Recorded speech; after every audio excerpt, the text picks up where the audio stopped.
Génesis 2, 1 al 7. ¿Qué nos dice? Así quedaron terminados los cielos y la tierra y todo su ejército. Y en el séptimo día terminó Dios la obra que había hecho, y reposó el séptimo día de toda la obra que había hecho. Y bendijo Dios el séptimo día y lo santificó, porque en él reposó Dios de toda la obra que había hecho en la creación. Estas son las generaciones de los cielos y la tierra cuando fueron creados, el día que el Señor hizo la tierra y los cielos, cuando aún no había planta del campo en la tierra, ni había brotado hierba del campo, pues el Señor Dios no había hecho llover sobre la tierra, ni había hombre para cultivar la tierra, sino que subía de la tierra un vapor que regaba toda la faz de la tierra. Entonces el Señor Dios formó al hombre del polvo de la tierra, y sopló en su nariz aliento de vida. Y el hombre se convirtió en un ser viviente. Génesis 2, 1 al 7. Fran, ¿qué significa esto? ¿Qué significan todas estas cosas? Y hay gente que desde ya empieza a escribir sus interpretaciones a lo que entienden, pero nosotros lo que hacemos acá, recordemos, en la Iglesia Ortodoxa es ir construyendo una base. Y a partir de eso vamos hacia arriba. Entonces vamos descubriendo verso por verso lo que significa Génesis 2, 1 al 7, haciendo especial énfasis en la creación del hombre. El Señor Dios formó al hombre del polvo de la tierra, sopló en su nariz aliento de vida y el hombre se convirtió en un ser viviente. Qué misterio, qué profundidad que nos traen estos versos. ¿Qué significan? Vamos a descubrirlo. Primero tenemos la culminación del cosmos. El templo está terminado. Quiero que hagan un cambio mental desde ya, que se lo he pedido desde la primera clase y que lo vamos a seguir insistiendo en este momento. Quiero que tengan una idea sacramental de la creación. No más una idea solamente naturalista, no más una idea solamente, digamos, como tan etérea, tan como, no quiero usar la palabra pacífica porque es pacífica en cierto sentido, pero no una idea tan así como, digamos, solamente naturalista o etérea de lo que es la creación. La creación es entendida como sacramental, y eso tiene que quedarnos pero más que claro en las mentes, como litúrgica y sacramental. ¿Qué vimos la clase pasada o la anterior a esa? No me acuerdo tan bien, que el sol y la luna no son solo creaciones, las estrellas para ser admiradas, sino que nos indican los tiempos litúrgicos, que las plantas, su verdadero objetivo es llegar a ser Eucaristía, que el pan y el vino, a través del trabajo humano, son utilizados para lo cual realmente fueron hechos, para convertirse en algo sagrado. El agua deja de ser solamente agua, se convierte en el agua bautismal, ¿me entienden? O sea, todas las cosas creadas llegan a ser santificadas, como lo hemos dicho una y otra vez en este programa, que todo lo creado puede y debe ser ofrecido de vuelta a Dios. Esa es la vida en el jardín. Por lo tanto, la Eucaristía es el cumplimiento final de lo que es realmente la creación. Y como lo dije en la clase pasada, negar la Eucaristía es completa y totalmente satánico y anticristiano. Pero vayamos a Génesis 2. El versículo inicial de Génesis 2 declara con solemne finalidad: así fueron acabados los cielos y la tierra, y todo el ejército de ellos. Y todo el ejército de ellos. El verbo que se usa para fueron completados, fueron acabados los cielos y la tierra, no es solamente acabar de que, bueno, como que terminó algo, sino que habla de una plena realización, el perfeccionar algo. Esta es la misma palabra usada en el Antiguo Testamento griego. Cáchense, por esto hay que sacarse la visión de que era simplemente un mundo así nomás idílico, bonito. Esta palabra que se usa para completar, cuando dice acabados los cielos y la tierra, es la misma palabra que se usa para la finalización del tabernáculo en Éxodo 39:22. Así fue terminada toda la obra del tabernáculo de la tienda de reunión. Así fueron terminados los cielos y la tierra. Se usa en griego del Antiguo Testamento la misma palabra para la finalización del tabernáculo. El tabernáculo, recordemos, este templo que se le entrega en el desierto al pueblo de Dios. Entonces estamos viendo que hay una conexión, un paralelo entre la creación como tal, la creación del mundo, y lo sacramental, lo litúrgico, porque se usa la misma palabra en Éxodo 39, 32, así fue terminada toda la obra. Y aquí obviamente el escritor usa deliberadamente el lenguaje del templo para describir el cosmos. Recordemos, cosmos como templo, no solamente como jardín, no solamente como algo bonito, pero como un templo, como algo sacramental. ¿Ya? El universo no es una colección aleatoria de materia, sino un vasto santuario, un espacio sagrado construido por el arquitecto divino, ahora completo y listo para su propósito. Cada parte de él, del mundo, los cielos, la tierra, la luz como lámpara eterna, las plantas como los muebles, los animales como los vasos vivientes, todo está en su lugar. El templo ya está construido. ¿Y con qué culmina la creación? Ahora puede comenzar la liturgia, ahora que tenemos al ser humano. ¿Qué significa esto para nosotros? Significa que el mundo en el cual habitamos es sagrado. No es un espacio neutral, como enseñan algunas filosofías antiguas, tampoco es una prisión del alma. Este mundo no es una prisión del alma, no es algo que está malo, es el templo de Dios. Y nosotros como sacerdotes que servimos en él, cuando miramos el cielo nocturno, estamos mirando el techo del santuario. Cuando caminamos sobre la tierra, caminamos sobre el suelo de la casa del Señor. Por eso la iglesia, gente querida, bendice el agua, bendice el pan, bendice el aceite, bendice los frutos de la tierra, porque la materia misma es capaz de contener la gracia. Fue hecha para ser vehículo de la creación. Obviamente aquí no los estoy llamando, gente querida, a simplemente una adoración fuera de la iglesia. Decir, bueno, pero es que si toda la creación está llena de Dios, ¿para qué tenemos iglesias? No estoy llamándolos a eso. Cuando hablamos de sacerdotes de la creación, gente querida, lo que estamos haciendo es tomar lo que Dios nos entrega y devolvérselo a Dios. ¿Y cuál es el máximo cumplimiento de tomar los frutos de la tierra y devolvérselos a Dios en acción de gracias? Eucaristía, que literalmente quiere decir acción de gracias en griego. San Juan Crisóstomo para que no vean para que vean que la cuestión de Éxodo, ya que diga que fue terminado igual el templo a cuando dice terminado el cosmos, no es como una invención que yo me he dicho, mira, es la misma palabra. Y uno diría, obviamente que usar la misma palabra, terminó y terminó. Pero San Juan Crisóstomo insiste también en esto diciéndonos,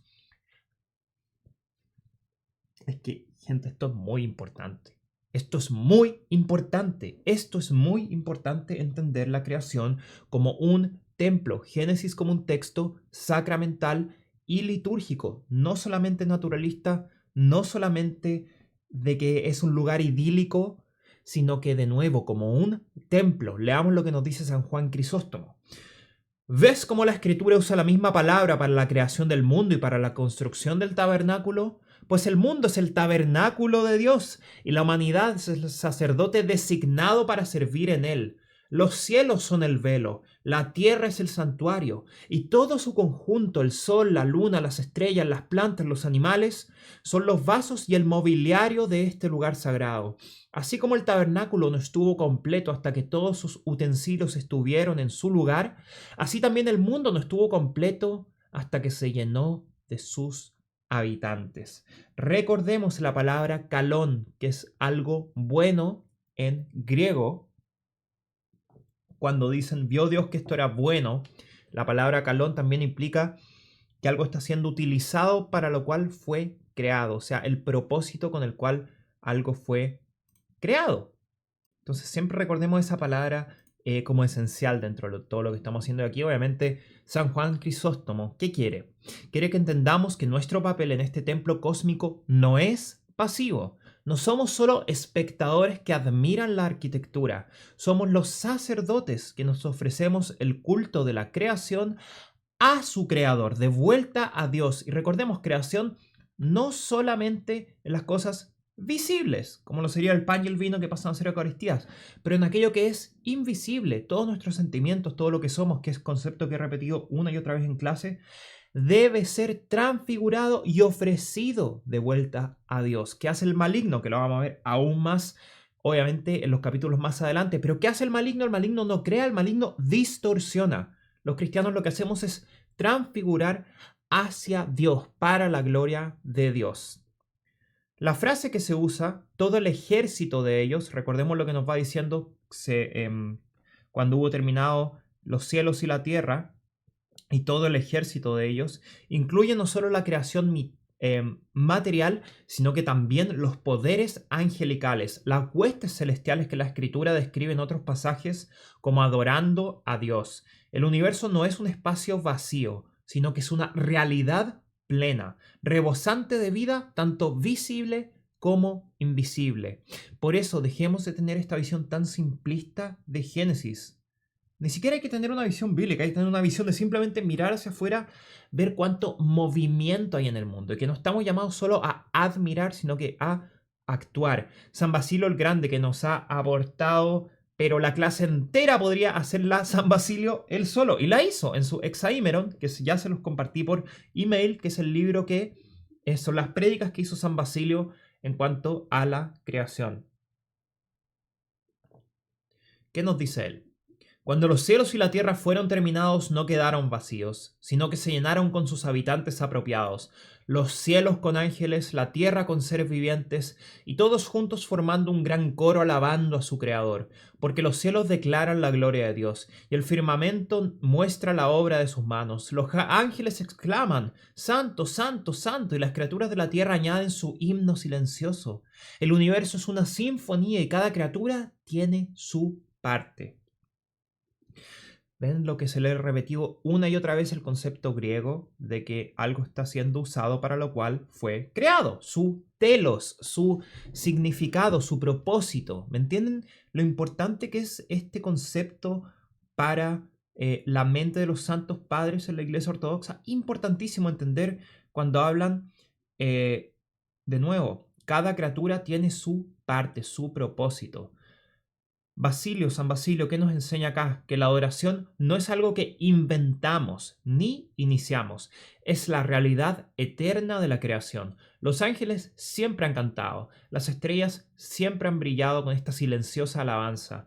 Nuestra labor es unirnos a este coro, sumar nuestras voces a una canción que ha sonado desde antes de nuestra existencia como seres humanos.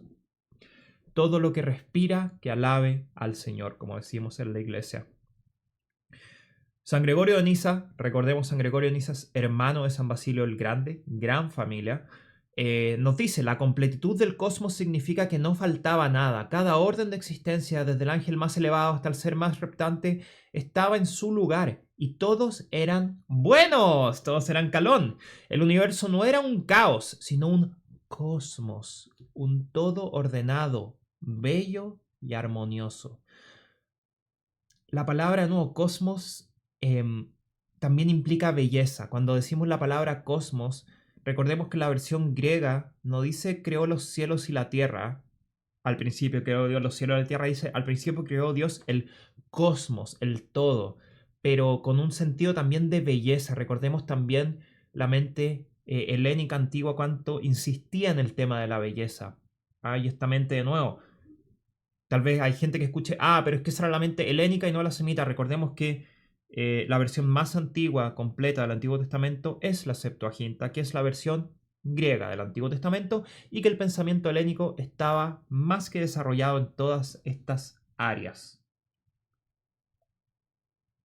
Sigamos.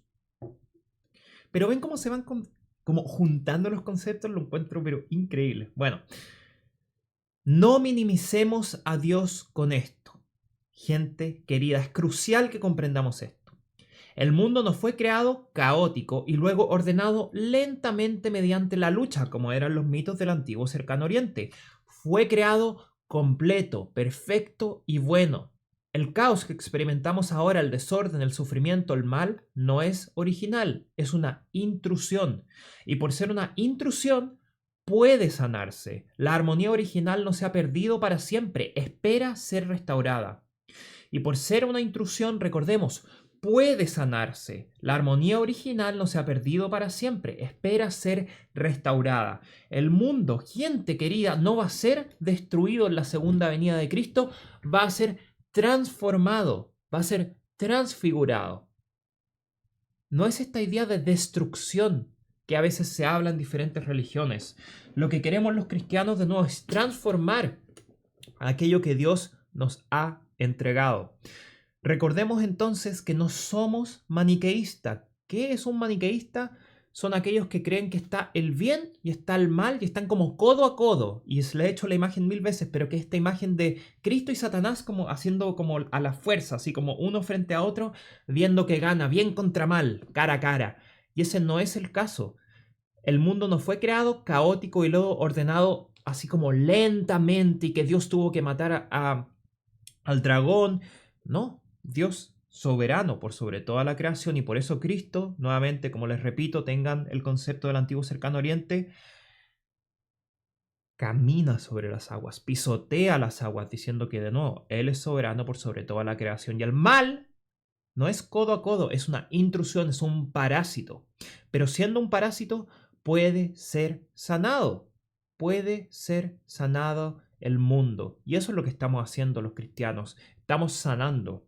Por eso va a ser tan importante y tan profundamente esencial, que lo hemos predicado tantas veces, que Cristo no solo viene a enseñar un código moral. Escúchame bien, Cristo no solamente viene a enseñar un código moral, viene a entregarnos la unión con Dios, la theosis, la divinización del ser humano, a través de su hipóstasis, a través de su unión 100% humano, 100% divino en Cristo. Cristo, por lo tanto, no es solamente una figura de lecciones morales, como le gusta decir a algunas personas. Cristo viene a transformar cada fibra de nuestro ser de manera ontológica. El estado de la naturaleza humana es cambiado por Cristo. Por eso es tan importante también lo sacramental. Tenemos el séptimo día, algo que se ha mal entendido muchas veces, y aquí tenemos el reposo de Dios y el nacimiento del tiempo sagrado. Este concepto del tiempo sagrado, muy importante para entender el tema litúrgico. Muy importante. Esta sección de la clase les va a cambiar literalmente cómo perciben ustedes lo que es el tiempo como tal. Les va a cambiar cómo percibo yo el tiempo. Y aquí quiero que hagan entonces un cambio mental entrando a esta sección de la clase. La narración ahora introduce algo sin precedentes. ¿Qué nos dice? Y reposó el día séptimo de toda la obra que había hecho. El verbo que se usa de reposó significa cesar, descansar, desistir del trabajo. Pero aquí hay que tener mucho cuidado. Cuando oímos que Dios descansó, pensamos naturalmente en el descanso tal como lo experimentamos, recuperarnos de un agotamiento, un respiro después del trabajo duro.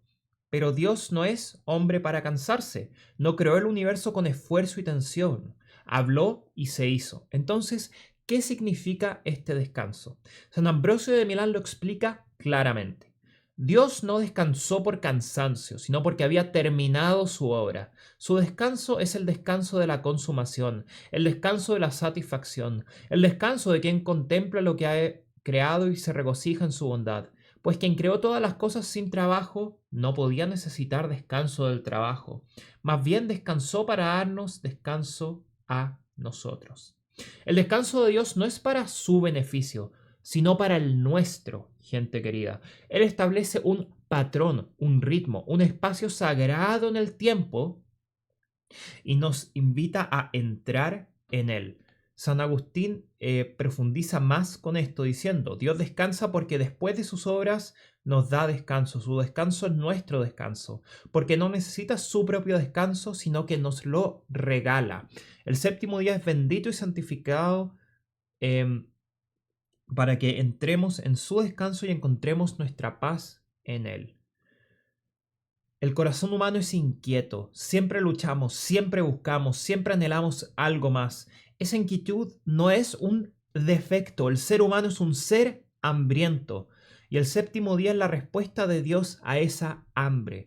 Él crea un día en el cual se nos permite, o más bien se nos ordena a detenernos, a dejar de esforzarnos, a descansar en Él. San Gregorio de Niza habla de este descanso en términos de relación, diciendo: el descanso de Dios es el descanso del amor. Deja de crear porque ahora entra en relación con lo que ha creado. El séptimo día es el comienzo del diálogo eterno entre el creador y la criatura. El primer momento del sabbat eterno que alcanza su plenitud en la era venidera. Porque Dios no descansa en el sentido de dejar de actuar, sino en el sentido de deleitarse en sus obras. Descansa, miren esto, como un padre descansa después de proveer para sus hijos. No por cansancio, sino que por satisfacción, por un padre que nos ama, que nos da entonces este espacio para entrar en diálogo con él. Entonces, este día no es un día de mera inactividad, es un día de presencia, deleite, comunión. Es el día en que dejamos de hacer y comenzamos a ser. Estar con Dios, estar con los otros, estar plenamente vivos en la conciencia del amor. Entonces, Dios realiza dos actos que elevan el séptimo día por encima de todos los demás, diciendo: Dios bendijo el séptimo día y lo santificó. Esto es notable. Hasta este punto Dios ha bendecido a los seres vivos, los pájaros, los peces, la humanidad, pero ahora Él bendice un día. Él santifica el tiempo mismo. Escuchen bien esto. Dios santifica el tiempo. Tengan este concepto en mente, la santificación del tiempo, entrar en el tiempo sagrado. Lo creado, ¿qué les dije antes? Todo lo creado puede ser santificado. El tiempo, recordemos diferencia entre lo creado y lo increado, que era algo increado que dijimos en la clase pasada. Aquello que es de Dios, Padre, Hijo y Espíritu Santo, que son Dios. Cuando hablamos de las energías increadas que provienen de Dios, estamos hablando de algo que no, proviene de Él, que es increado. Cuando estamos hablando de una mesa, una silla, de la tierra, de las cosas visibles e invisibles, estamos hablando de algo creado que está por debajo de Dios. Recordemos ese concepto teológico cuando decimos creado e increado. Por lo tanto, el tiempo no es coeterno con el Padre, Hijo y Espíritu Santo. El tiempo es una creación.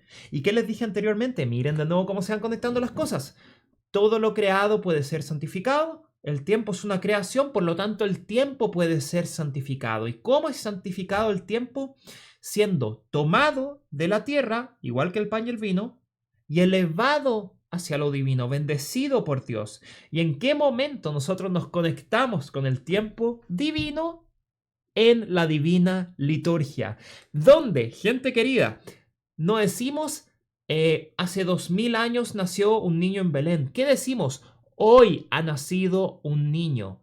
No solamente una forma verbal bonita, pero nos estamos llevando a la realidad atemporal de Dios, donde el tiempo presente, pasado y futuro no es percibido como nosotros lo entendemos los seres humanos, sino que es un todo, es un hoy. Hoy en la iglesia ortodoxa celebramos tal y tal fiesta. Hoy en la iglesia ortodoxa. Hoy en la iglesia ortodoxa.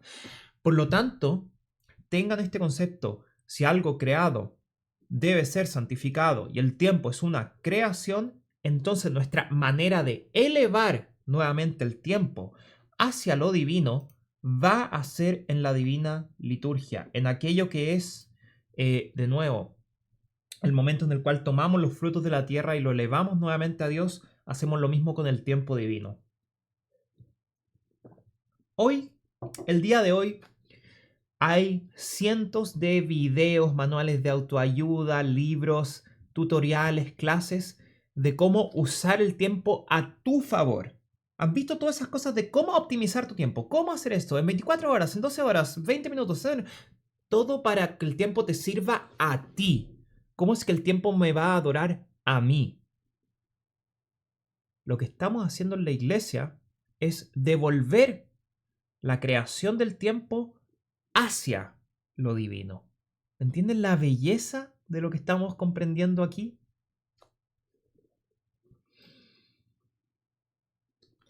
San Juan Damasceno explica el significado de esto. Dios bendijo el séptimo día no porque sea mayor que los demás, sino porque lo eligió como día de descanso, día de cesar el trabajo, día de deleitarse en él. Al bendecir el día, bendice a todos los que lo guardan, a todos los que entran en su descanso, a todos los que cesan de sus propias obras y encuentran la paz en Dios. Porque el tiempo no es simplemente una medida de duración, es un campo en el que Dios siembra su gracia. Solemos pensar en el tiempo como algo neutral, como el tic-tac de un reloj, el paso de los momentos, pero Juan Damasceno nos dice que el tiempo puede ser bendecido. Recordemos la santificación del tiempo como algo creado.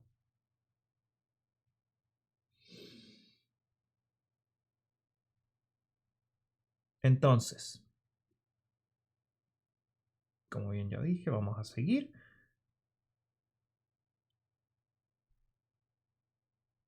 Ya. San Máximo el Confesor ve en esto la estructura de nuestra propia vida espiritual. Los 6 días son los días del hacer, el séptimo día es el día del ser. Los 6 días trabajamos nuestra salvación, en el séptimo día entramos en el descanso de Dios, que es la theosis, la unión con Él, que es la meta de todo nuestro esfuerzo, porque la deificación no se logra solo con nuestros esfuerzos, sino entrando en el descanso que Dios ha preparado. Y aquí podemos ver la verdadera experiencia de los santos. San Gregorio Palamán nos dice, el descanso sabático es el descanso del corazón en Dios, la quietud de la mente, la paz que llega cuando la mente deja de vagar y descansa en la única luz verdadera. Esta es la experiencia de la vida de los santos, esa profunda quietud interior, esa serena atención a Dios, esa paz que el mundo no puede dar. Y comienza con la sencilla disciplina de nuevo, de descansar en Dios, de ofrecer nuevamente este día a Dios. Entonces, aquí ya no hay tarde y mañana, ¿por qué no hay tarde y mañana en el séptimo día? Recordemos, todos los días anteriores va diciendo tarde y mañana y fue tal día. Pero esto, si ustedes notan, dice, el séptimo día carece del estribillo que concluye cada uno de los 6 días anteriores. Fue la tarde y la mañana. Y esta omisión no es casual. Los padres aquí ven una profunda afirmación teológica. San Basilio el Grande nos dice, el séptimo día no tiene tarde porque es la imagen del siglo venidero, que no tiene fin. Los primeros 6 días tienen tarde porque pertenecen a este siglo presente, que pasa. Pero el séptimo día es el día del Señor, el día del descanso, el día que no conoce la puesta del sol, porque el reino de Dios no es un día que termina, sino que es un día eterno, el eterno hoy, como decimos en la iglesia. Esto es una ventana a la eternidad. Cuando entramos en esto, incluso hoy, no solamente estamos, de nuevo, los cristianos ortodoxos como esperando a irnos al cielo. Hoy podemos vivir verdaderamente, degustar lo que es el reino. San Gregorio de Niza nos dice, el octavo día, este concepto muy importante, el día de la resurrección es el séptimo, pues el séptimo día no tiene tarde, sino que apunta al octavo, que es el primer día de la nueva creación. Cristo resucitó el octavo día y en su resurrección entramos en el día bendecido eterno. Y esta es la comprensión cristiana. El día del descanso, el sabbat, no ha sido abolido, ha sido cumplido. Encuentra su plenitud en el día del Señor, el día de la resurrección, que es a la vez el primero y el octavo, el comienzo de la nueva creación y el descanso eterno que no tiene fin. Entonces, aquí puede venir la pregunta, ¿por qué los ortodoxos entonces no celebran el Shabbat, el día del descanso? Tanto que he hablado del día del descanso, el día bendecido. Y aquí viene algo muy importante que hay que ir entendiendo. Para el cristiano, el séptimo día se cumple y trasciende en el octavo día, el día de la resurrección, el día del Señor, el día sin tarde. Esto no supone un rechazo del Antiguo Testamento, sino que su significado más profundo. San Basilio explicita esta conexión diciéndonos, el séptimo día es la imagen del siglo venidero, el descanso que le queda al pueblo de Dios. Pero el octavo día es el día de la resurrección, el día de la nueva creación, el día en que Cristo resucitó de entre los muertos y nos abrió las puertas de la vida eterna. Por eso celebramos el octavo día como el día del Señor, porque en él nuestro Señor venció a la muerte y nos dio la esperanza de la resurrección. O sea, el verdadero séptimo día, el verdadero día del descanso, el verdadero Shabbat, como se diría, es el octavo día, el día de la resurrección. Nosotros celebramos, por lo tanto, recordemos la Divina Liturgia, estamos celebrando la resurrección. La Divina Liturgia es resurreccional. No es solamente eucarística, pero estamos aquí celebrando la resurrección y en ese día se reunían los cristianos a través de los siglos. La iglesia primitiva se reunía el primer día de la semana. Recordemos, el primer día de la semana nosotros en Occidente lo entendemos como el lunes, pero normalmente el primer día de la semana era el domingo. La iglesia primitiva se reunía el primer día de la semana. Ya, entonces de nuevo, cuando vengan cristianos con hartas paréntesis cristianos a decir, no, los cristianos tienen que mantener el Shabbat, que no son cristianos esta gente que está diciendo, son judaizantes, financiados. No me voy a meter más en eso porque quiero que se mantenga el canal, pero la iglesia primitiva se reunía el primer día de la semana, el día después del Shabbat, para celebrar la Eucaristía y partir el pan. Hechos 27. Esto no significa un rechazo, sino un cumplimiento. Un cumplimiento. El Shabbat anticipaba el descanso. El día del Señor celebra que el descanso ya ha comenzado en Cristo. San Ignacio de Antioquía, escribiendo los principios del siglo II, explica: quienes vivían según el camino del antiguo orden han alcanzado una nueva esperanza. Ya no guardando el Shabbat, sino viviendo según el día del Señor, en el que nuestra vida resurgió por Él y por su muerte. ¿Cómo podemos vivir sin Él? Los profetas fueron sus siervos en el Espíritu y lo esperaban como su Maestro. Y ahora que Él ha venido y en Él tenemos el verdadero Sabbat. San Ignacio, no dice que el descanso haya sido abolido, dice que el descanso se ha transformado. Recordemos, en la iglesia transfiguramos, recordemos, Cristo dice, no venió a destruir, sino que a completar, a transformar. Por eso la Pascua se llama la Pascua, porque se toma lo que era la Pascua judía y se transforma a la verdadera Pascua. O sea, el pasaje de la muerte a la vida, de la esclavitud al pecado, a la liberación en Cristo. Ya no descansamos esperando la venida del Señor, descansamos en la celebración de un Salvador que ya ha venido. San Justino el Mártir escribe a las autoridades romanas por la misma época, describe el culto cristiano diciendo: nos reunimos todos en el día del sol, porque es el primer día en que Dios, habiendo eliminado las tinieblas y la materia, creó el mundo, y Jesucristo, nuestro Salvador, ese mismo día resucitó de entre los muertos, pues fue crucificado en la víspera de Saturno, y al día siguiente de Saturno, que es el día del sol, se apareció a sus apóstoles y discípulos y les enseñó estas cosas. San Justino conecta el día del Señor con la creación y la resurrección.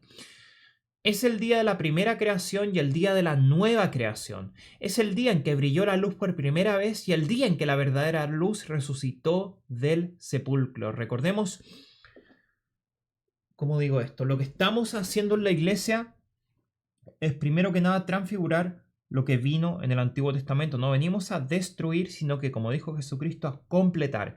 ¿Y en qué se completa el Sabbat? Se completa en el octavo día, en el día del Señor, en el día de la resurrección. Por eso los cristianos, desde los primeros siglos, ya no es que los cristianos ortodoxos dijimos, vamos a rechazar nuestras raíces y vamos a, como mucha gente le gusta decir, a poner la liturgia los domingos, porque Constantino, el emperador romano, creó esta cosa, No.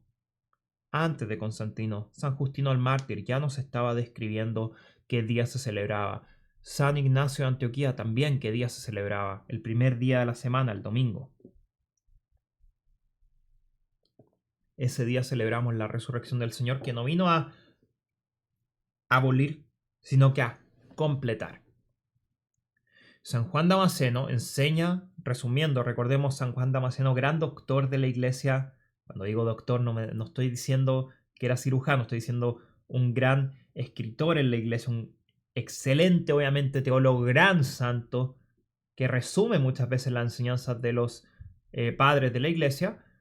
Nos dice: el día del Señor se llama el primer día porque es el comienzo de la nueva creación. En él el Señor resucitó entre los muertos y envió al Espíritu Santo sobre los apóstoles.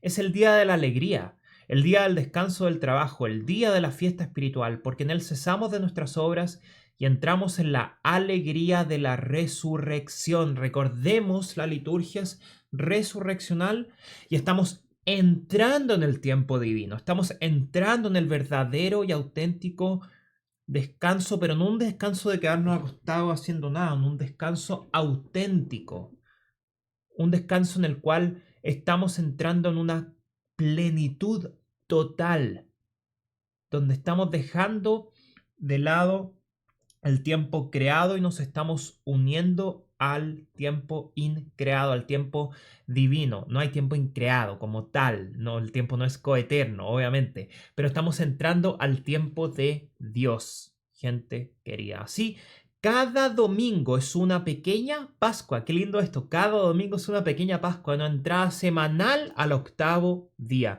Recordemos, el número 7 significaba para el mundo antiguo. Todos eran grandes numerólogos en los tiempos antiguos. Los números tenían gran importancia. Entonces, el 7 para el mundo antiguo era el número de la perfección. Por lo tanto, el número 8 va a ser la post-perfección, el día aún más perfecto, el día por sobre la perfección, el día de la Pascua, el día de la resurrección, el día verdaderamente del Señor, un anticipo del descanso eterno que espera el pueblo de Dios. El mandamiento del sábado no se abolió, sino que se elevó, no se descartó, sino que se cumplió. Recordemos, se cumple realmente. Entonces, no acusemos más que no, es que no, ustedes no guardan esto, no guardan lo otro. No es que por un tema de odio decir, oye, a la cresta, no. Sino que se cumple el séptimo día en el octavo día, en el día de la resurrección en Cristo. Y aquí, algo interesante que la gente puede tener un poco la duda. Porque se empieza como un segundo relato en Génesis 2, porque ya se nos habló de la creación de las plantas, la creación del ser humano en Génesis 1 y como que Génesis 2, si ustedes vuelven a leer el texto, como que vuelve a empezar. ¿Por qué pasa esto? ¿Por qué pasa esto? Hay gente que dice que fueron dos fuentes, hay gente que dice que es Moisés, pero quiero que entendamos cuál es el sentido espiritual de eso, cuál es el sentido lógico del texto en repetirse, por llamarlo de alguna forma. Nos está mostrando primero a grandes rasgos todo el cosmos y en el capítulo 2 lo que empieza a hacer Génesis es a profundizar con una lupa en nuestra creación como un ritual, como un sacramento. Quiero que hagan un cambio de imagen mental. El jardín del Edén, la creación, el ser humano, no es solamente un jardín bonito. No es solamente un lugar idílico donde me siento a tomar un jugo de fruta. El jardín es un templo y los seres humanos son sacerdotes de la creación. Sáquense esa imagen de la mente de que Dios creó un jardín bonito. Creó un templo y puso al ser humano como sacerdote de la creación. Y aquí la narrativa gira diciéndonos, estas son las generaciones de los cielos y la tierra. Se usa la palabra Génesis en esta parte de la Biblia, diciendo estas son las generaciones de los cielos y la tierra. Este es el Génesis del cielo y de la tierra. Se dice el libro del Génesis, libro de los orígenes. Se introduce una nueva perspectiva. La visión cósmica del capítulo 1 da al paso a un relato centrado e íntimo al lugar de la humanidad en la nueva creación. En la creación, perdón. Y esta no es una segunda historia de la creación que contradice la primera, porque aquí tenemos como dos relatos, como le dice la gente. Pero esta es la misma historia contada desde un ángulo diferente. El capítulo 1 nos mostró la perspectiva amplia, a grandes rasgos, big picture, como le dicen en inglés. Pero el capítulo 2 se centra en la persona humana, mostrándonos nuestro origen, propósito y relación con Dios. San Efrén el Sirio nos dice, Moisés escribe dos relatos de la creación, uno desde lo alto del cielo y otro desde lo profundo de la tierra. El primero nos muestra la majestad de Dios, el segundo su humildad. El primero revela al Creador, el segundo al Padre. En el primero Dios habla y se hace, en el segundo Dios se inclina y forma con sus manos. Esta frase es tan buena para entender la diferencia entre capítulo 1 y 2 de Génesis, porque la gente diría, es que como que se repite, lo que muestra que eran muchas fuentes. El primero revela al Creador, el segundo al Padre. En el primero, Dios habla y se hace. En el segundo, Dios se inclina y forma con sus manos. Hermoso lo que nos habla San Juan Damasceno. Esta es la esencia. El mismo Dios que creó las galaxias con su palabra, es el mismo Dios que se inclina para dar forma al polvo, es el mismo Dios que puso las estrellas en su órbita, aquel que infunde aliento en el hombre. El primer relato nos enseña que Dios es grande, el segundo que Dios es bueno. Nos enseña realmente este carácter divino, por eso tiene estos dos relatos. Y aquí San Juan Crisóstomo responde directamente la pregunta diciendo: ¿por qué Moisés nos da un segundo relato?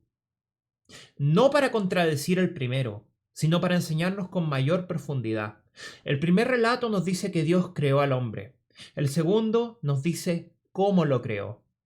El primero nos muestra la dignidad de nuestra naturaleza. El segundo nos muestra cómo fuimos formados. El primero nos exalta y el segundo nos humilla. Ambos son necesarios, pues debemos conocer tanto nuestra grandeza como nuestra humildad. Qué grande San Juan Crisóstomo. Y de nuevo, este pensamiento helénico de entender el equilibrio de las cosas, entender tanto nuestra grandeza como nuestra humildad. Nunca separar esas dos cosas de exaltarnos demasiado o irnos al otro extremo de que somos basura. No, hay que entender tanto nuestra grandeza, nuestro llamado, como nuestra humildad. San Juan Crisóstomo aborda aquí un problema humano. O nos consideramos demasiado altos o demasiado bajos. Los dos relatos juntos corrigen ambos errores. El primero nos dice que estamos hechos a imagen y semejanza de Dios, coronados de gloria y honor. El segundo nos recuerda que estamos hechos de polvo, que somos dependientes, que somos criaturas. Ambos son ciertos y ambos deben mantenerse unidos. San Gregorio de Niza, recordemos, gran teólogo y hermano de San Basilio el Grande, profundiza diciendo: el primer relato nos muestra la imagen, el segundo nos muestra cómo se forma esa imagen. El primero declara nuestra dignidad, el segundo declara nuestro origen. El primero nos eleva y el segundo nos mantiene humildes, porque somos a la vez polvo y divinidad, tierra y aliento, humilde y exaltados.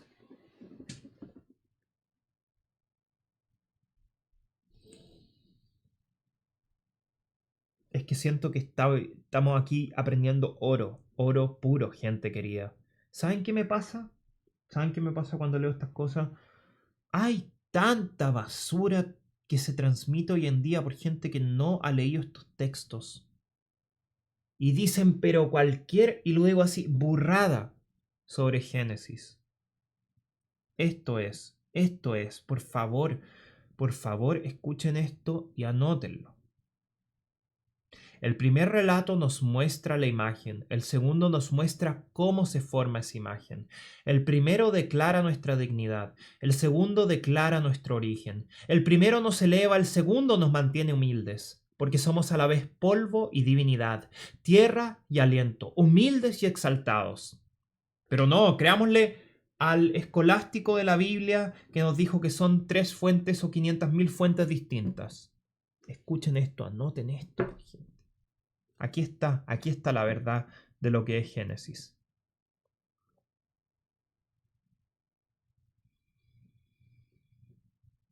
Entonces, aquí el texto nos introduce la condición de la tierra antes del hombre. Se nos da una aparente paradoja cuando dice: cuando aún no había planta del campo en la tierra, ni había brotado aún ninguna hierba del campo. Sin embargo, el capítulo 1 establece claramente que la vegetación apareció el tercer día. ¿Cómo solucionamos esto? Los padres ofrecen una cuidadosa distinción. San Basilio nos explica: las plantas del primer relato fueron creadas en un instante, plenamente formadas por el poder de Dios. Pero las plantas del segundo relato son aquellas que requieren cultivo, que dependen del trabajo humano y la lluvia del cielo. Las primeras muestran el poder de Dios, las segundas la vocación de la humanidad, pues Dios podría haber hecho que todas las plantas crecieran sin esfuerzo humano, pero eligió involucrar al hombre en el labor del cultivo, para que el hombre no fuera solo receptor, sino también cooperador. la sinergia divina, gente querida, la participación del ser humano aquí, entiendan un concepto ortodoxo importantísimo. Somos colaboradores de Dios, como nos dice San Pablo. El trabajo del ser humano no es un trabajo pasivo de solamente recibir algo. El trabajo del ser humano es recibir y trabajar y volver a Dios y devolvérselo a Dios y devolver a Dios todo eso que ha sido trabajado. No es simplemente admirar, no es simplemente recibir. El ser humano no es solo un receptor, sino también cooperador. El objetivo del jardín era, por lo tanto, tomar eso que Dios nos había entregado y trabajarlo. Sáquense de la mente esa imagen de que el jardín es solamente un jardín, es un templo en el cual el ser humano está hecho para trabajar. En ninguna parte, y esto lo vamos a ver más adelante con mucha más profundidad, en ninguna parte se dice que el jardín era un lugar para descansar. ¿Por qué está esta imagen moderna de que el jardín y de que el reino celestial es simplemente un lugar para ir a descansar, como unas vacaciones de la tierra? No.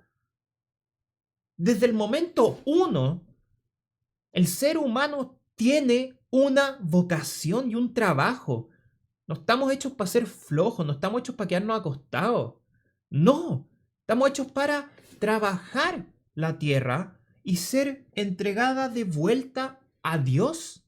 Para eso estamos hechos. Y por lo tanto ahí se entiende el concepto ortodoxo de sinergia, este trabajo que hacemos en conjunto a Dios.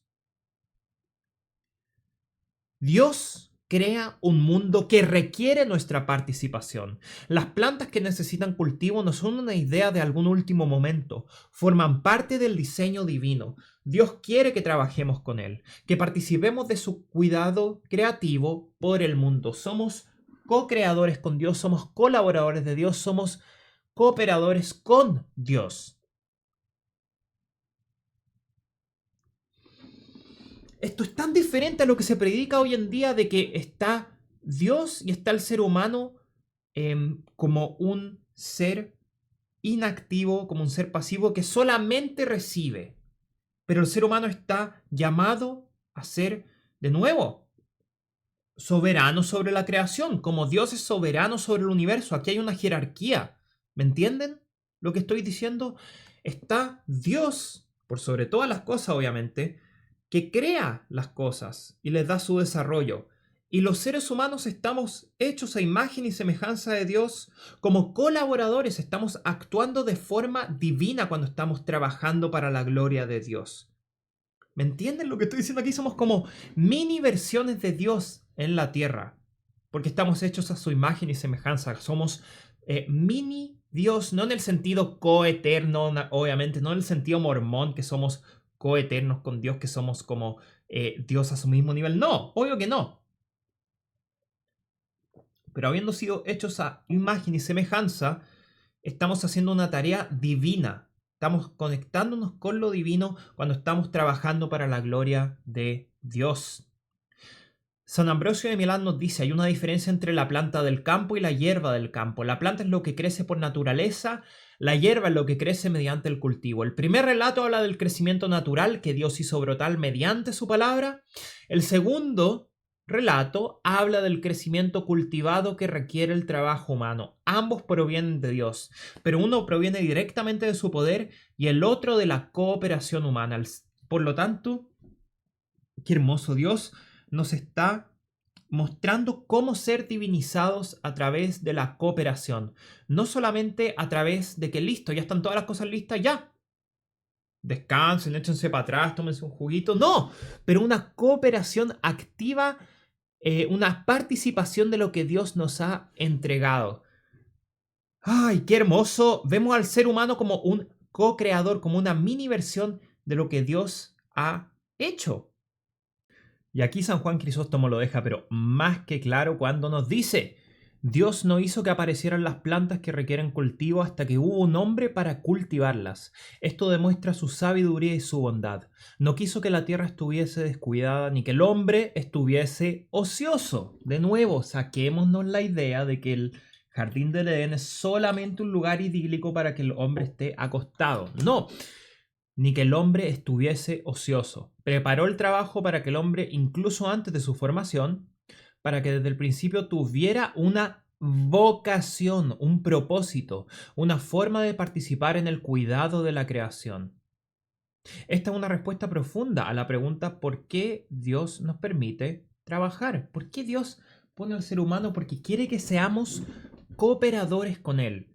Lo que quiere Dios es que este jardín que Él instituyó, al igual que el tabernáculo, que se usa la misma palabra para decir que el mundo está completado y que el tabernáculo está completado, se usa la misma palabra, también en este momento estamos viendo que el ser humano tiene una vocación, un propósito. Entonces, por favor, la creación litúrgica, sacramental, cortémosla con esta imagen tan terrenal e idílica.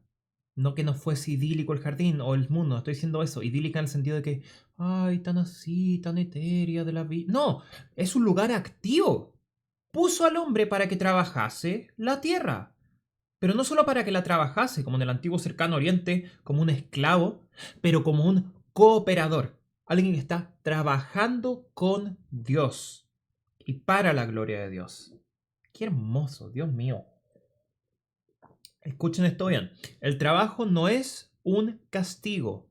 Se volvió más difícil después de la caída. El trabajo es una vocación, llamado y participación en la actividad creativa y sustentadora de Dios. Estamos siendo invitados a entrar, por lo tanto, en un modo de vida divino. El ser humano está siendo invitado a entrar en un modo de vida divino. Desde el principio, antes de que el pecado entrara en el mundo, hubo trabajo. Hubo trabajo. Trabajar la tierra no es solamente una consecuencia de la caída. Adán fue colocado en el jardín para cultivarlo y cuidarlo. Génesis 2:15. En ningún momento, y de nuevo, no sé de dónde vino esta imagen, se describe la creación como simplemente un lugar inactivo, un lugar para que disfrutemos como si estuviésemos en la playa, sino que de nuevo, para cultivar y cuidar y expandir este jardín al resto de la creación. Por eso la verdadera salvación, el verdadero final, el fin de los tiempos, ¿qué es? Es la expansión del reino al mundo entero, completo, la transfiguración del mundo. Ese era el objetivo del Edén y por eso el nuevo Adán, Cristo, va a cumplir este objetivo de transfigurar la tierra, que era el objetivo del primer Adán que no pudo cumplir. Este trabajo no forma parte de nuestra dignidad original. La ausencia de la lluvia y la ausencia del hombre están unidas. Nos dice el texto, porque Dios no había hecho llover sobre la tierra, y no había hombre para labrar la tierra. La creación está incompleta sin la humanidad. El mundo no está acabado hasta que haya alguien que lo reciba. Es un regalo, que lo cuide, que se lo ofrezca a Dios. Por eso el pináculo de la creación va a ser el ser humano. Esta imagen, perdón, y semejanza de Dios. San Juan Crisóstomo nos dice, mirad la bondad de Dios, nos envió la lluvia hasta que hubo un hombre que la recibiera. No hizo brotar las plantas hasta que hubo alguien que las cuidara. Todo está ordenado para la humanidad, y la humanidad está ordenada para Dios. La lluvia espera al hombre, las plantas esperan al hombre, toda la creación espera la manifestación de los hijos de Dios. ¿Me entienden lo que estamos diciendo aquí? La creación está esperando nuestro trabajo, pero dedicado a Dios. Recordemos aquí la jerarquía. Nosotros no servimos a las estrellas, no adoramos a las estrellas. Las estrellas nos sirven a nosotros para que nosotros se las entreguemos de vuelta a Dios. ¿Qué quiero decir con esto? Nos entregan a dónde y cuándo celebramos la liturgia. Ya las sazón del año, las estaciones del año. ¿Ya? Por lo tanto, tomamos esos tiempos y se los devolvemos a Dios. Nosotros no adoramos a las estrellas son nuestros sirvientes, pero para que los utilicemos para la gloria de Dios. Y aquí nos dice de nuevo, la lluvia espera al hombre, Para las plantas esperan al hombre, toda la creación espera la manifestación de los hijos de Dios. Se construye un templo, pero falta de nuevo este sacerdote de la creación, porque toda la creación, y de nuevo miren cómo se conectan las cosas, fue completada al igual que fue completado el tabernáculo, el templo, y no está completado verdaderamente hasta que haya un sacerdote en ese templo, y el sacerdote, por lo tanto, de este templo completado va a ser el hombre. La humanidad. ¡Wow! Increíble. Esto evoca la enseñanza de San Pablo en Romanos 8, 19 a 22, que la creación misma espera la liberación de los hijos de Dios. El mundo no es una máquina independiente que funcione por sí sola. Está ligado a nosotros. Su florecimiento está ligado a nuestra fidelidad. De nuevo, su decaimiento está ligado a nuestra caída. Su redención está ligada a nuestra redención. Y aquí tenemos esta niebla de la tierra, el bautismo de la creación. ¿Qué nos dice después? Antes de la formación del hombre aparece un momento un tanto misterioso, que hay traducciones distintas, pero yo les voy a leer esta, que viene de la Septuaginta. Pero una niebla subió de la tierra y regó toda la faz de la tierra. Hay algunas traducciones que dicen que una fuente subió y se regó toda la faz de la tierra, pero en este caso entendemos niebla o manantial. Es el riego propio de la tierra, un riego primordial que sostiene el potencial de vida hasta que comienzan las lluvias y el trabajo humano. Los padres ven en esta niebla un hermoso símbolo de la gracia que precede y prepara la existencia humana. San Efrén el Sirio, gran santo, gran poeta. La niebla que sube de la tierra y rega su rostro es un tipo de la gracia que sube de la iglesia y rega los rostros de los fieles. Pues así como la niebla regó la tierra antes de la lluvia, así la iglesia riega a sus hijos con la gracia del bautismo antes de la plena efusión del Espíritu.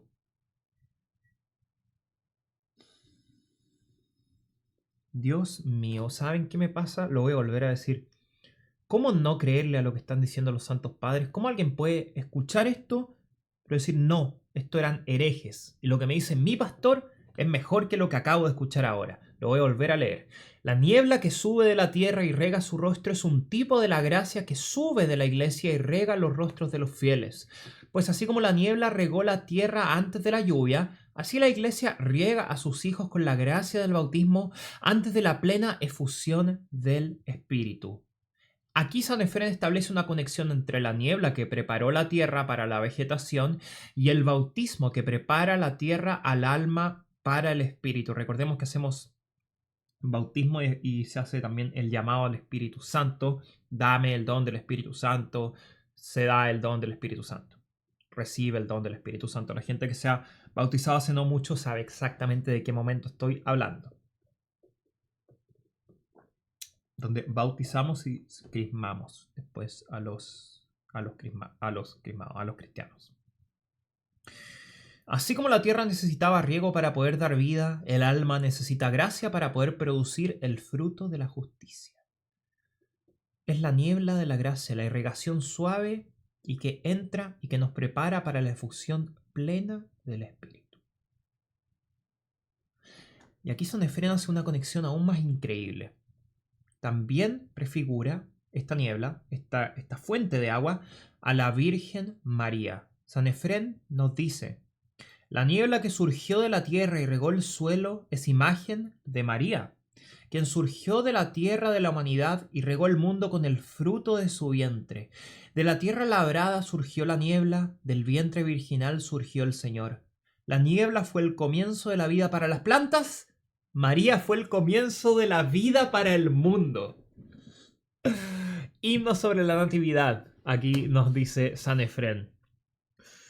Esta es una hermosa imagen de la tipología mariana. Así como la niebla surgió de la tierra sin cultivo humano, Cristo nació de la Virgen sin un padre humano. La niebla preparó la tierra para la vegetación, pero María prepara al mundo para la encarnación. Y aquí vemos el pasaje más hermoso de toda esta clase. Génesis 2, 1 al 7. ¿Qué nos dice? Esta parte hermosa. En el acto central. Entonces el Señor Dios formó al hombre del polvo de la tierra. Formó al hombre del polvo de la tierra. Fran, antes me dijiste que yo había creado al hombre a su imagen y semejanza, y ahora como que me estáis dando como una segunda imagen. ¿Qué me estáis diciendo, Fran? Entonces el Señor Dios formó al hombre del polvo de la tierra. El verbo utilizado, el de formar, significa moldear, dar forma. Formar como un alfarero forma la arcilla. No se trata de un orden distante, sino de un acto íntimo y práctico. ¿Qué pasa aquí? ¿Qué pasa aquí? Dios se inclina y trabaja con sus manos. El lenguaje es deliberado y significativo. Dios no dice que aparezca el hombre. Que aparezca el hombre como aparecieron algunas otras cosas. Toma el polvo y lo forma. San Ireneo ve en esto la obra del Hijo y el Espíritu, pues con él siempre estuvieron presentes el Verbo y la sabiduría, el Hijo y el Espíritu, por quien y en quien, libre y espontáneamente, creó todas las cosas. Y ahora, al formar al hombre, toma polvo de la tierra y con sus propias manos, el Hijo y el Espíritu, moldea su obra maestra. Pues las manos del Padre son el Hijo y el Espíritu, y por ellas formó al hombre. Y por ellas formó. De nuevo, no se nos está diciendo algo lejano, algo distante, algo aleatorio. Dios, con un amor inimaginable, con un amor incomprensible, se incline con sus propias manos, siendo el Padre, siendo el Hijo y el Espíritu. Esta Trinidad trabajando para formarnos desde el polvo, recordando, gente querida, que no hay que ni exaltarnos ni tampoco decir que somos la peor basura del universo. No. Este punto medio, entendiendo que sí, venimos del polvo y al polvo volvemos, pero también entendiendo que estamos hechos a imagen y semejanza de Dios y que podemos ser divinizados. Esta interpretación de San Ireneo, trinitaria, es fundamental. La creación de la humanidad no solo obra del Padre, sino de toda la divinidad. El Hijo es el modelo según el cual fuimos hechos y el Espíritu es la vida que nos anima. Somos una obra trinitaria, la obra maestra del amor divino, el producto de la relación de amor eterna, de la relación de amor eterna por excelencia, siendo la Trinidad. Somos producto de eso. Sáquense por favor esta imagen tan lejana de esta energía divina que hizo aparecer a los hombres. No, Padre, Hijo y Espíritu Santo deliberando sobre nosotros, viendo cómo te podían crear a ti, tomando con sus propias manos y elevándonos a la divinización. Y aquí San Juan Crisóstomo nos habla con estas bellas palabras diciendo: Dios no simplemente ordenó a la tierra que produjera al hombre, como le ordenó, por ejemplo, que produjera a los animales. No. Él mismo, tomó polvo y formó al hombre con sus propias manos. Esto lo demuestra el gran honor y la dignidad que otorga a nuestra naturaleza. No confió nuestra formación a ángeles ni a ninguna otra criatura, sino que la tomó sobre sí mismo. No somos el producto de un asistente de Dios. Ah, bueno, que lo haga un ángel, da lo mismo. No. Somos su creación, con sus manos, como un alfarero moldea la arcilla, somos moldeados por nuestro Creador, con el mismo amor. ¿Cómo se sentirían ustedes? ¿Imaginan si ustedes hacen de estos vasos, estos hermosos vasos que vemos en el mundo griego y lo van formando como un alfarero con arcilla, paso, por semanas, por meses, lo pintan con hermosas ilustraciones y alguien lo toma y lo rompe? ¿Cómo se sienten ustedes? Horrible, pues esa es tu más hermosa creación. Es con ese mismo amor que nosotros creamos algo y es con esa misma tristeza que Dios se entristece cuando rompemos su creación. No solo en nosotros, no solo en nosotros a través del pecado, pero también haciéndole daño a los demás. Recordemos que en cada otra persona está la imagen del Dios verdadero. Están esas manos divinas, el Hijo y el Espíritu formando a ese ser humano. No somos objetos producidos en masa que salen de una cadena de montaje, como son unas tuercas así, ta. No estamos hechos en Shane, no estamos hechos en Temo, ¿me entienden? Que tienen 10.000 cuestiones de plástico saliendo una tras la otra. No, somos formados individualmente, moldeados personalmente, íntimamente creados por las manos de Dios. Esta es la fuente de nuestra dignidad y la base de nuestro valor. Gregorio de Nisa nos dice, el hecho de que Dios mismo forme al hombre demuestra que el hombre no es una idea posterior, sino el propósito mismo de la creación. Todas las cosas fueron hechas para él y él fue hecho por la acción directa de Dios. Este punto es crucial, gente querida. El universo no fue creado primero y luego tal vez la humanidad se añadió como alguna idea posterior. A ver, oye, que nos quedó bacán el mundo, a ver, ¿qué más podemos añadir? No, la humanidad fue la meta desde el principio. Todo lo demás, la luz, firmamento, tierra firme, plantas, sol, lunas, peces, aves, animales, todo fue una preparación para este momento.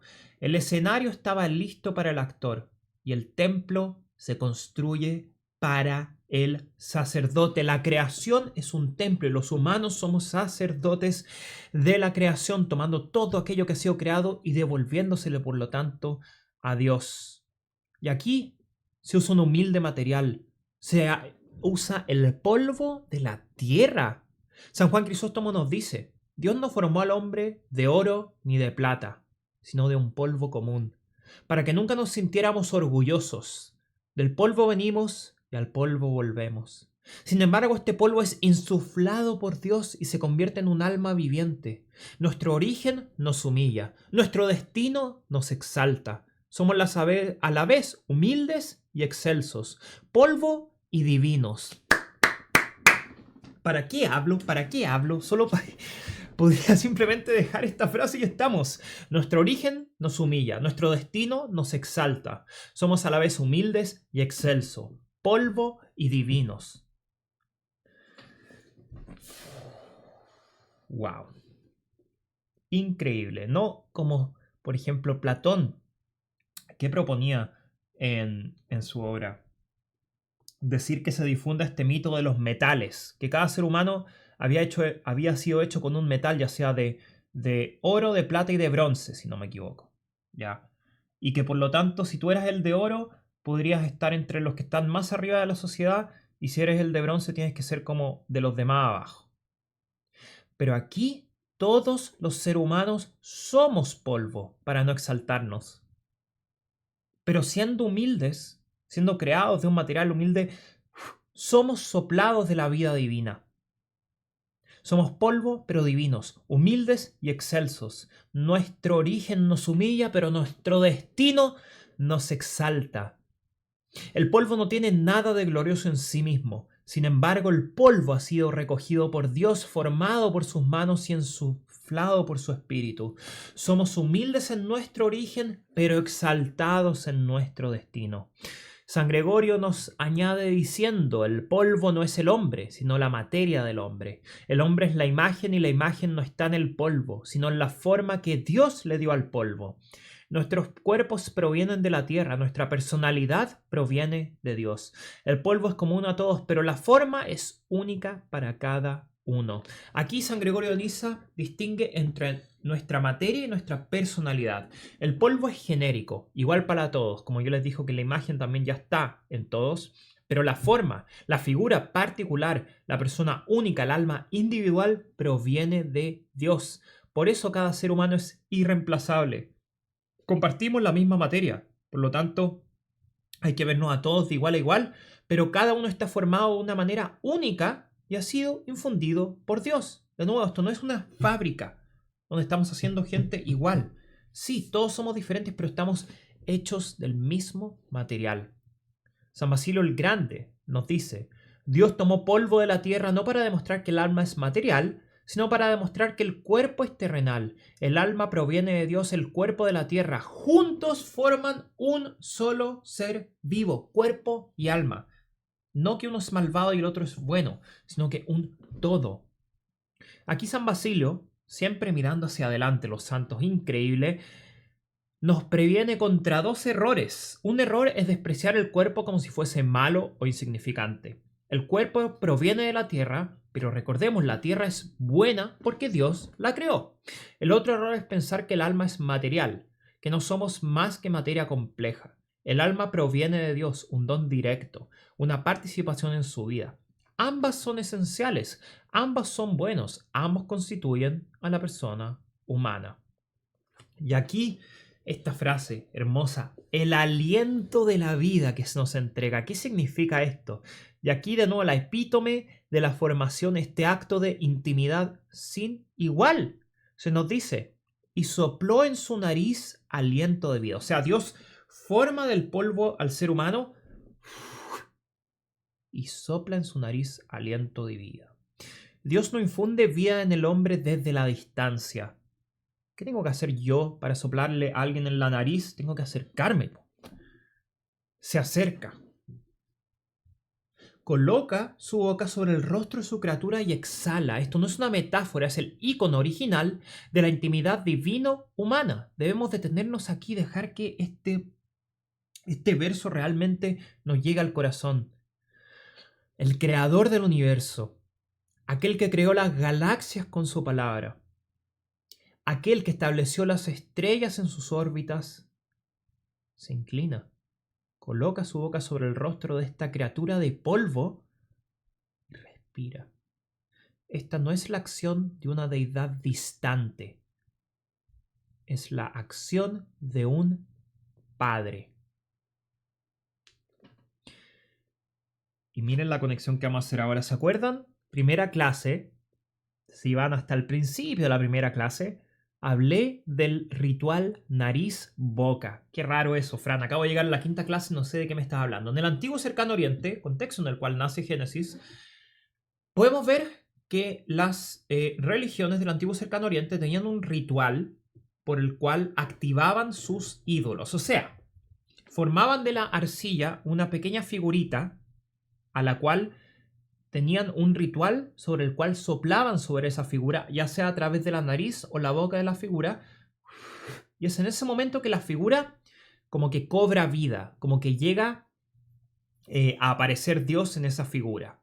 Pero aquí tenemos una inversión. No es... ¿Me entienden qué hermoso lo que está haciendo y por qué es importante entender el contexto del antiguo cercano oriente?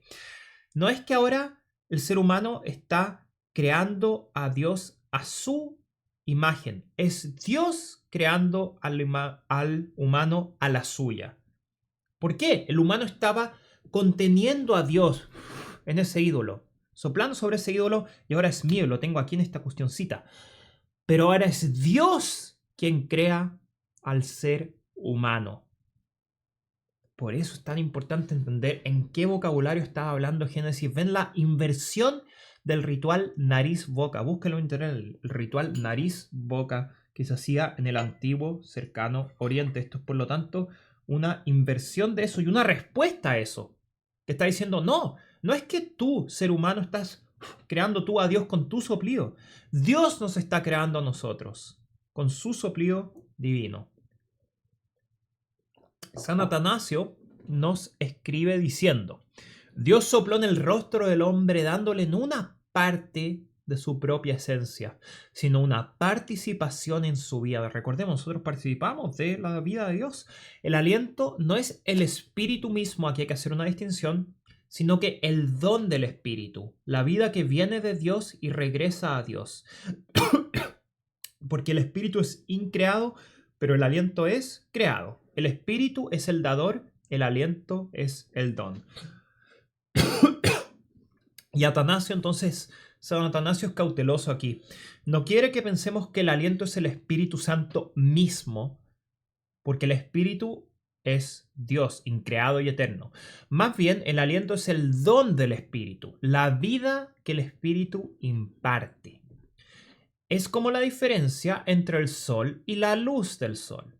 La luz del sol no es el sol, sino que proviene del sol y porta su calor y su luz. Así pues, el aliento no es el espíritu como tal, no es el sol como tal, sino que proviene del espíritu y porta su vida. O sea, no es que el espíritu, por decirlo de alguna forma, tal vez más terrenal, se haya como encarnado en ese aliento y se haya como quedado atrapado del ser humano, sino que, de nuevo, el aliento no es el espíritu, sino que proviene del espíritu y porta su vida. Yo sé que hay gente ahora que dice, Fran, la analogía del sol es una gran herejía. No estoy hablando sobre la Trinidad con la analogía del sol, estoy hablando de cómo entendemos ese aliento divino. ¿Me entienden? Ahora, yo sé que hay gente que le gusta decir que somos herejes y que somos lo peor del mundo, pero adelante. Entonces, San Gregorio de Nacianceno, perdón, nos dice, el aliento de Dios se convierte en el alma del hombre. ¡Qué honor! ¡Qué dignidad! Somos polvo, pero polvo pesado por el Creador. Somos arcilla, pero arcilla animada por el Espíritu.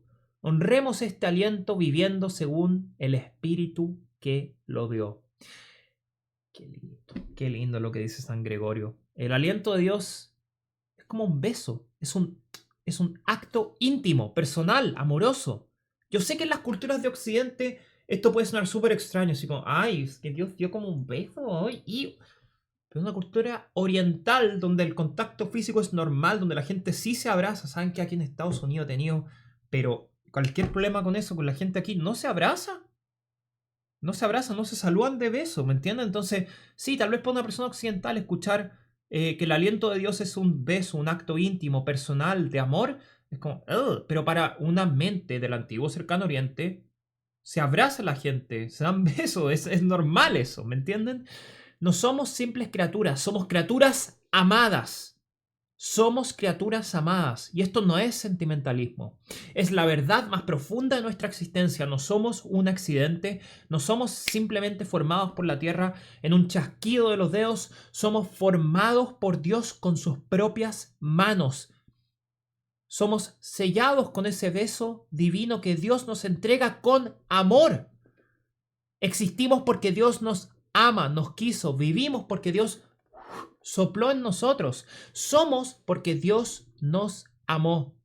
San Juan Crisóstomo se maravilla diciendo, Dios no solo formó al hombre con sus manos, sino que también sopló en él. Este aliento no es el alma misma, sino la vida del alma, el principio de la animación. Es el don que da vida al polvo, que hace respirar al barro, que convierte la imagen en un ícono viviente. Wow. Wow. Wow. Es que esta frase está pero increíble. Dios no solo formó al hombre con sus manos, sino que también sopló en él. Este aliento no es el alma misma, sino la vida del alma, el principio de la animación. Es el don que da la vida al polvo, que hace respirar al barro, que convierte la imagen en un ícono viviente. Vida, vida, vida, movimiento, trabajo. Recordemos, lo que hacemos en la iglesia es procesión. Hacemos procesiones, el sacerdote está parado, hacemos cantos, no estamos contemplando, admirando, es que tengo que discernir. ¡No! Vida, movimiento, respiro.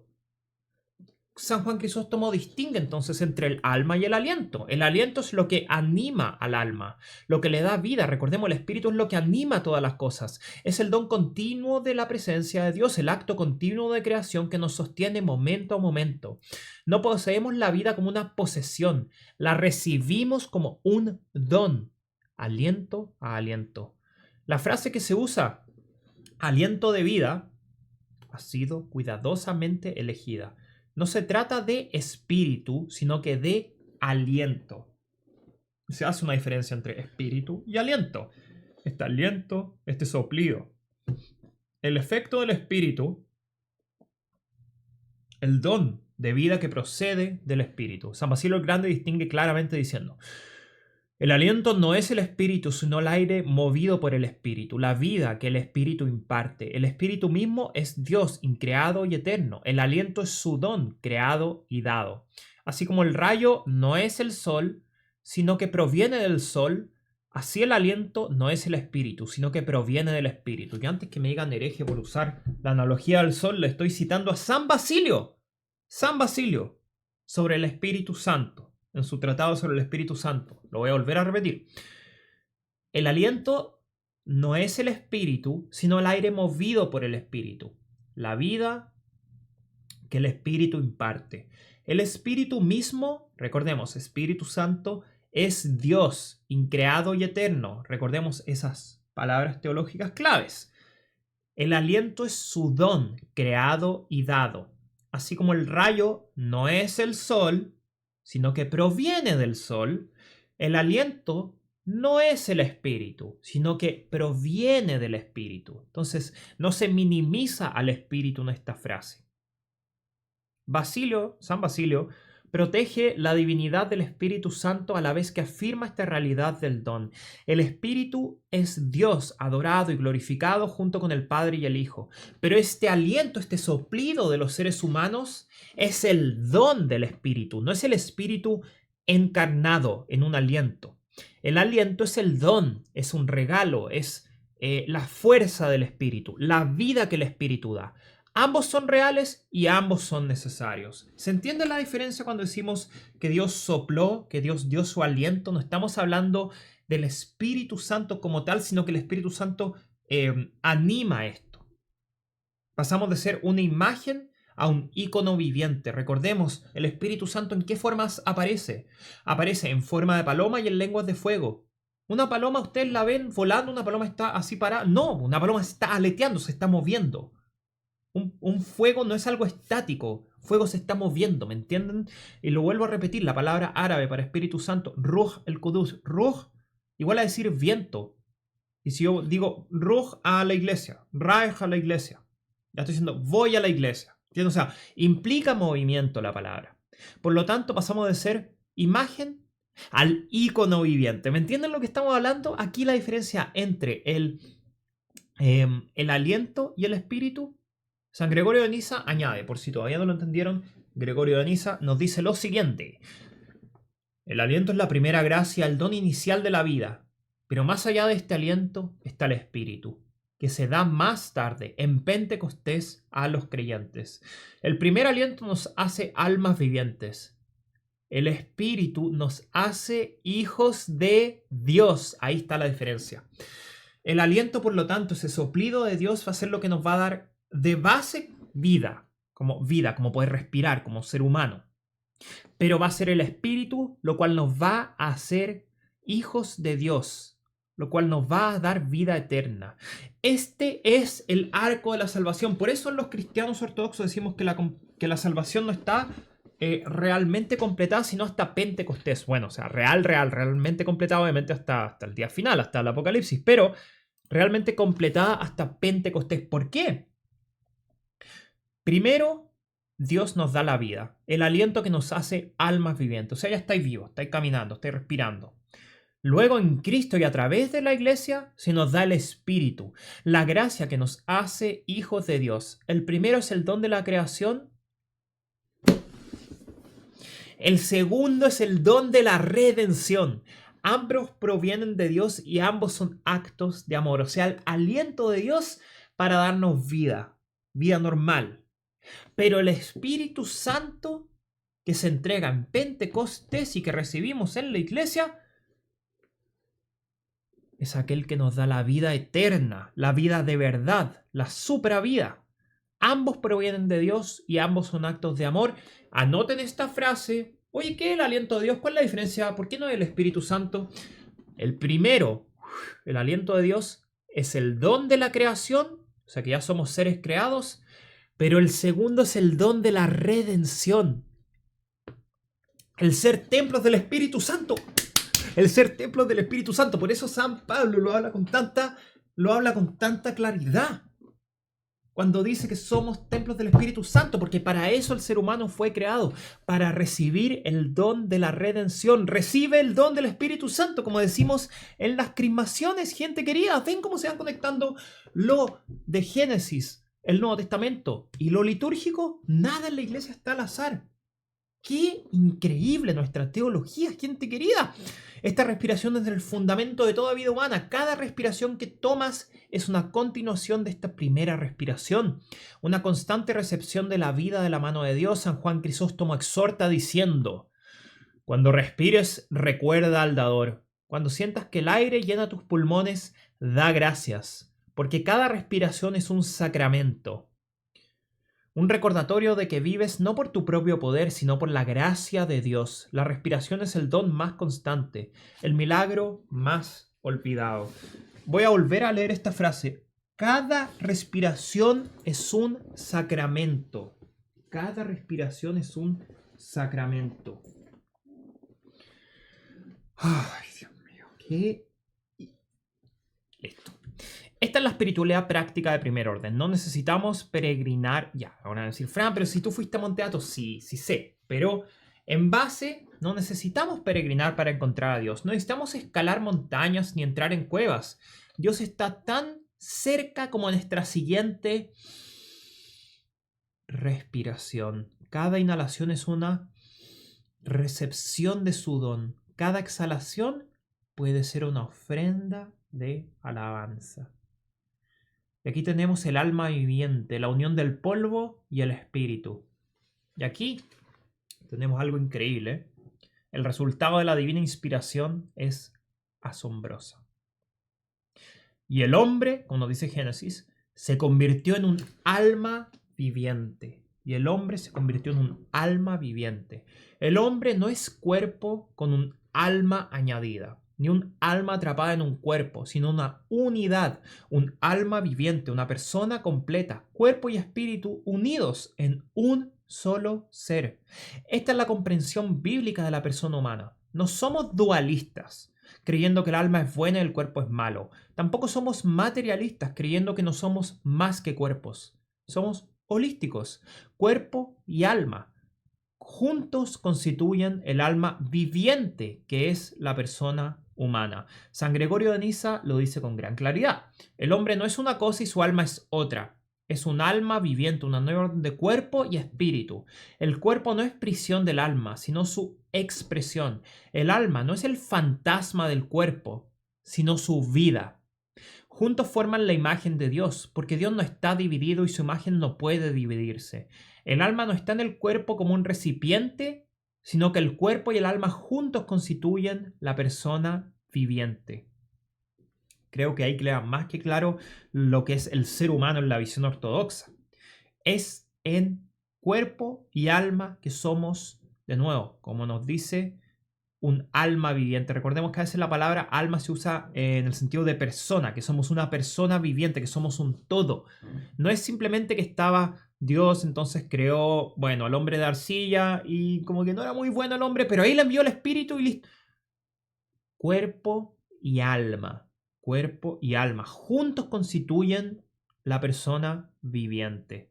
Cada vez que leo estas frases de los Santos Padres me doy cuenta de las terribles herejías que se transmiten el día de hoy. Pero bueno, y esto es una corrección crucial. En la filosofía griega antigua, el cuerpo se considera como una prisión, una tumba, una carga de la que el alma anhelaba escapar. No toda la filosofía griega, pero las grandes mayores escuelas.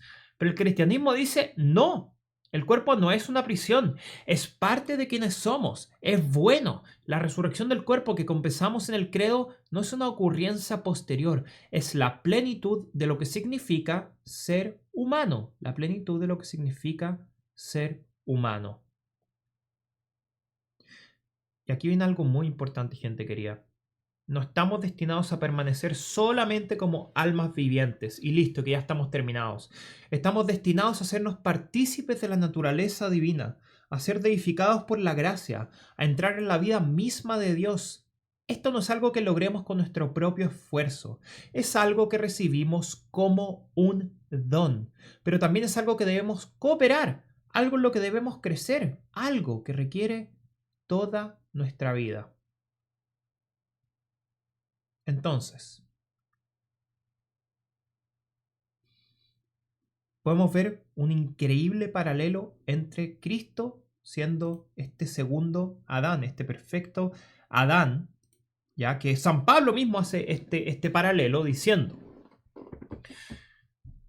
el primer hombre Adán fue hecho alma viviente, el postrer Adán espíritu vivificante.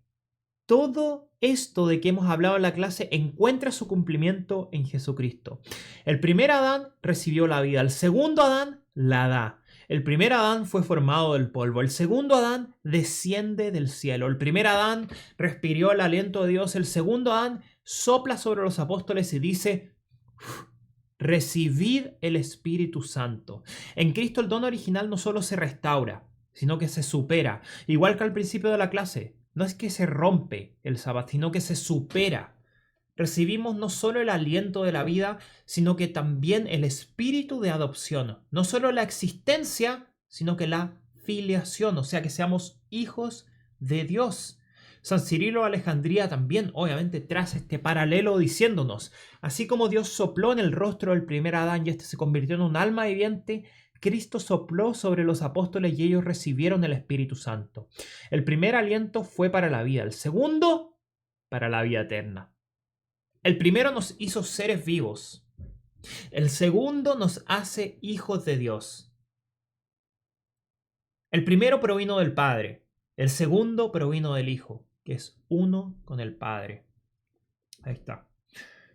San Cirilo entonces nos muestra la continuidad y la discontinuidad. El mismo Dios que sopló vida en Adán infunde el Espíritu a través de Cristo. A través de Cristo. Pero el don ahora es mayor porque el dador se ha hecho hombre. El aliento de Cristo no solo lleva a la vida, sino la presencia misma del Dios encarnado. Por eso Cristo sopla sobre sus discípulos diciendo: recibid el Espíritu Santo. No sé, porque Cristo, miren, por eso les digo que es tan importante entender la conexión de Génesis y de los Evangelios. Cristo sí pudo haber flotado sobre el agua, pudo haber simplemente ido volando, pero camina sobre las aguas, afirmando que Él es Dios verdadero en relación a Génesis. Y aquí tenemos un segundo paralelo de Cristo afirmando que es Dios verdaderamente cuando sopla sobre sus discípulos diciendo: recibid el Espíritu.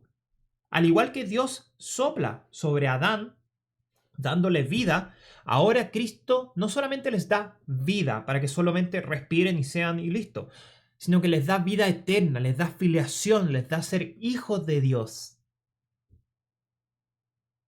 haciendo del hombre un templo del Espíritu Santo, completamente habiendo sido restaurado.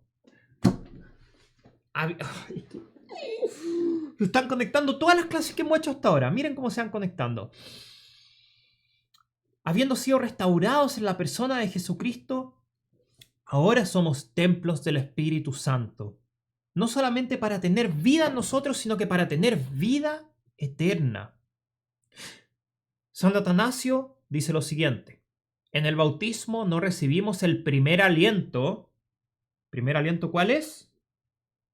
El de que recibe Adán, sino que recibimos el segundo, nos dice San Atanasio. No somos simplemente almas vivientes, sino que renacemos del agua y del espíritu. La primera creación es buena, la segunda es mejor. La primera nos da la existencia, ya estamos existiendo. La segunda, la adopción. La primera nos hace hijos de Adán. La segunda, hijos de Dios. Por eso, gente querida, en la Iglesia Ortodoxa, el bautismo se llama regeneración. Regeneración, nuevo nacimiento. Recuerden este concepto en sus mentes. El bautismo ya se llama la regeneración, el nuevo nacimiento. No es solo una purificación del pecado. Es una nueva creación. El mismo espíritu que se cernía sobre las aguas de la creación, ahora se cierne sobre las aguas de la fuente.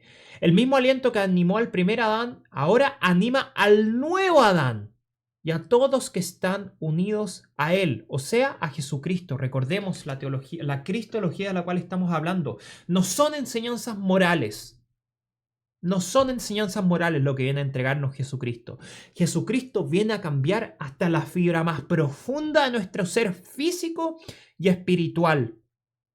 Y nos unimos a Cristo. Y miren, lo unimos también con la clase pasada. Con la imagen del Dios invisible, nosotros somos hechos a la imagen de Cristo. Y uniéndonos, por lo tanto, a Cristo, nos estamos uniendo a su muerte y a su resurrección.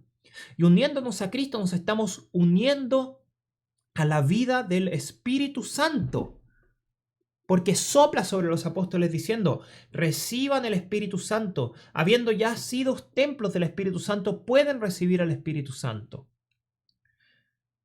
San Gregorio nos dice, el primer Adán recibió el aliento, el segundo Adán da el Espíritu, el primero provino de la tierra, el segundo del cielo, el primero trajo la muerte, el segundo la vida, el primero todos morimos, en el segundo todos recibimos vida sobre la Pascua de San Gregorio. Este es el mini evangelio, el evangelio en miniatura. Lo que se perdió en el primer Adán se restaura y se supera en el segundo. La imagen que se oscureció se purifica y se vuelve radiante. El aliento que se dio se derrama en abundancia. El alma viviente se convierte en un espíritu vivificante.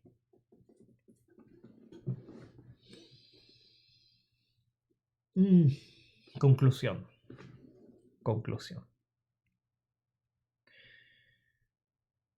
Hoy nos encontramos en el umbral de dos grandes misterios: el reposo de Dios y la formación del hombre.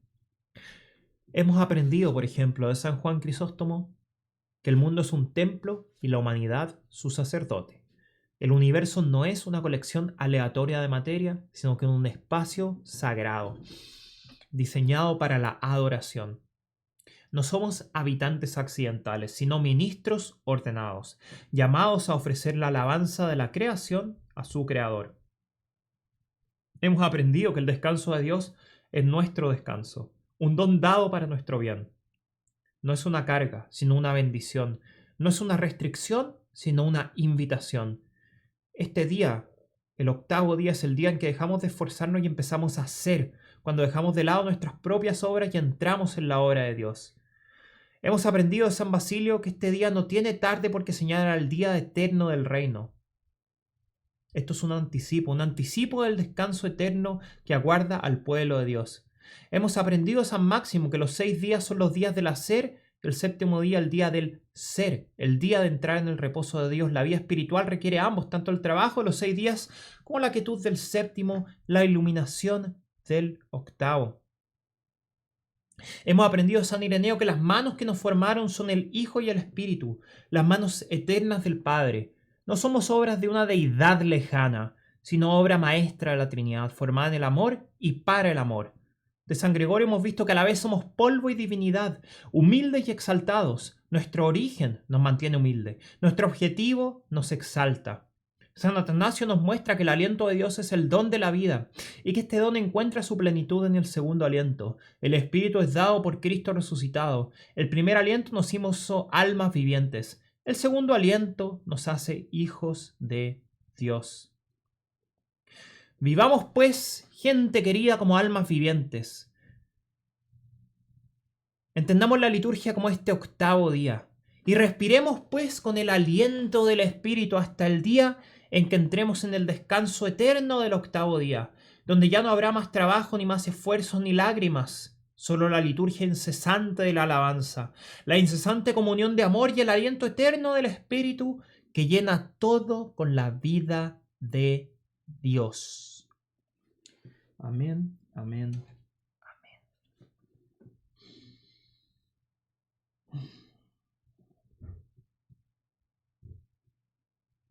Espero que hayan entendido lo cual he intentado transmitir el día de hoy. Si no entendieron absolutamente nada de lo que dije, simplemente escríbanme a francisco.salvador01@gmail.com. Yo sé que estas clases son más largas de lo habitual en comparación a otras clases que hacemos, pero en Génesis es importante ir a lo profundo. Ahora, si son muy largas y me dicen, Fran, ya hazla más corta, la hago más corta, no hay un problema.